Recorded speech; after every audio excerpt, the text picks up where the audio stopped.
இது ஒரு awareness video. நம்ம பொதுவா இப்போ சோசியல் மீடியாலாம் ரித்தன்யா அந்த மகளை குறித்து எல்லாருமே துக்கத்தோடு, அந்த ஃபேமிலியோட கூட 2 வீட்டாருமே துக்கமா இருக்கிறாங்க. நம்மளும் கூட இதை கேட்க கேட்க கண்டிப்பா துக்கமா இருக்கு.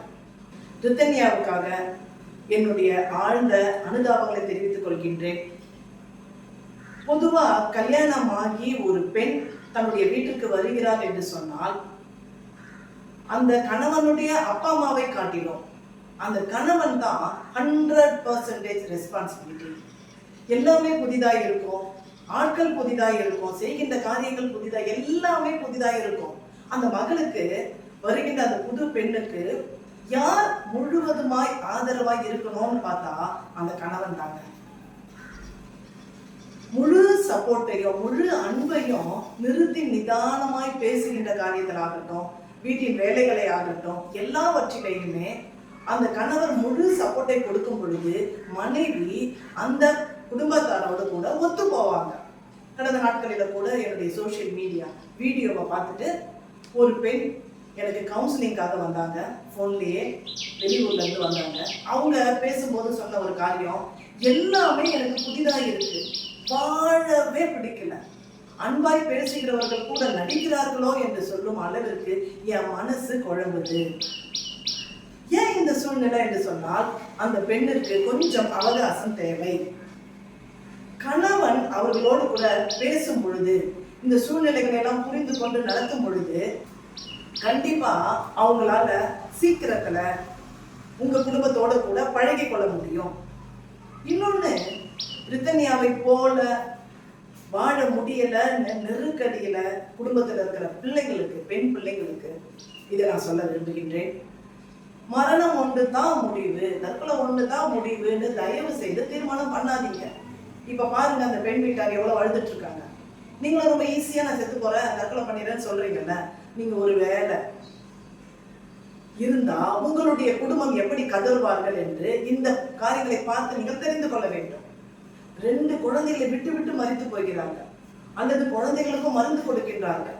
இப்படிப்பட்டதான சூழ்நிலையெல்லாம் கண்டிப்பாய் கொஞ்ச நேரம் ரிலாக்ஸ் பண்ணி கொஞ்ச நேரம் எடுத்து நீங்க என்ன பண்ணணும், இந்த கடுமையான சூழ்நிலையை, இந்த மனநிலைய முதல்ல கிராஸ் பண்ணணும். இந்த மனசை முதல்ல உங்ககிட்ட இருந்து வெளியே கொண்டு வரணும்.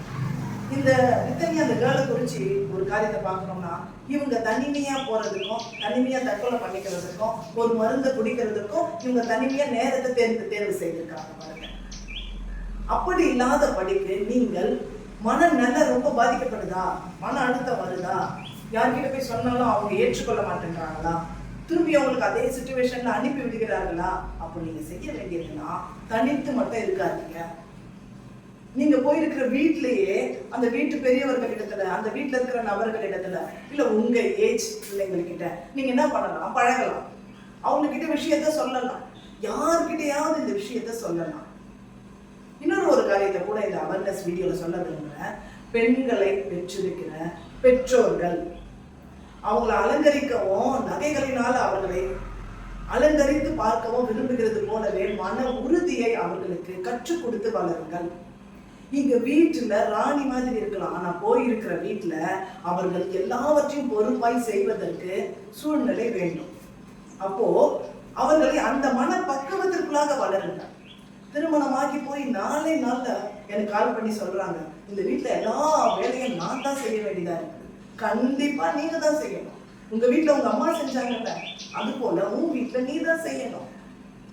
நான் அங்க போய் சும்மா தான் உட்கார்ந்து இருப்பேன், மற்றவங்க தான் எனக்கு வேலை செய்யணுன்ற மனப்பாங்கோட கூட பெண்களை அனுப்பாதீங்க. சிறு வயதிலிருந்தே அல்லது அவர்கள் ஒரு பக்குவமான வயது வரும் பொழுது அவர்களுக்கு கண்டிப்பாய் அவர்களுடைய காரியங்களை செய்து கொள்ள வேண்டும். நீ வேற வீட்டுக்கு போனால் எப்படியெல்லாம் நீ நடந்து கொள்ள வேண்டும் என்ற மன உறுதியான சூழ்நிலைகளை பெற்றோர் கண்டிப்பாக கற்றுக் கொடுக்க வேண்டும். அப்பொழுதுதான் இப்படிப்பட்டதான மரணங்களை எல்லாம் நம்மால தடை செய்ய முடியும்.